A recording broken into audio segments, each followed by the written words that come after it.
This is our accent video where we're going to read a page and a bit of Harry Potter and the Prisoner of Azkaban from chapter 8. You're going to really enjoy it. Yeah. We change the accent every sentence, so, try and keep up. It's really intense. Chapter 8. Flight of the Fat Lady. In no time at all, Defence Against the Dark Arts had become most people's favourite class. Only Draco Malfoy and his gang of Slytherins had anything bad to say about Professor Lupin. Look at the state of his robes, Malfoy would say in a loud whisper, as Professor Lupin passed. He dresses like an old house elf, but no one else cared that Professor Lupin's robes were patched and frayed. His next few lessons were just as interesting as the first. After bug hours, they studied redcaps, and nasty little goblin-like creatures that lurked wherever there had been bloodshed, in the dungeons of castles and the potholes of deserted battlefields, waiting to bludgeon those who had got lost. From redcaps they moved on to cappers, creepy water dwellers that looked like scaly monkeys, with web hands itching to strangle unwitting waders in their ponds. Harry only wished he was as happy with some of his other classes. Worst of all was potions. Snape was in a particularly vindictive mood these days, and no one was in any doubt why. The story of the Boggart assumed Snape's shape, and the way that Neville had dressed in his grandmother's clothes travelled through the school like wildfire. His eyes flashed menacingly at the very mention of his Professor Lupin's name, and he was bullying Neville worse than ever.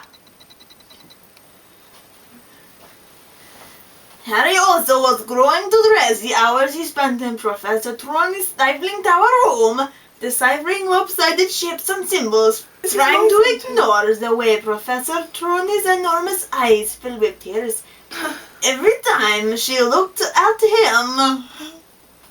He couldn't like Professor Trelawney, even though she was treated with respect bordering on reverence by many of the class. Parvati Patty and Lavender Brown had taken to haunting Professor Trelawney's tower room at lunch times, and always returned with annoying superior looks on their faces, as though they knew things that others didn't. They had also started using hushed voices when they spoke to Harry, as though he was on his deathbed. Nobody really liked curved magical creatures, which, after the action-packed first class, had become extremely dull. Thank you. Thanks for watching. Head till Wednesday. She said till Wednesday. I'm going on holiday soon. Woo! Yeah. It was in my face, I had to be snapped. This is intense, I'm being close to you. Right, this is really... Chapter 8. Flight of the Fat Lady. In no time at all, Defence Against the Dark Arts had become Chapter 8. Flight to this. Flight to the fucking bear.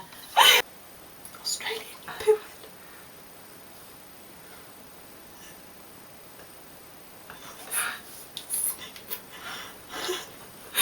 G'day mate, Snipe. Snipe was particularly vindictive in a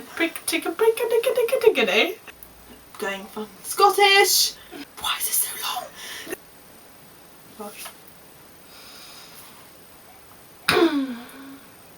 Snape didn't. Snape didn't seem to find it very funny.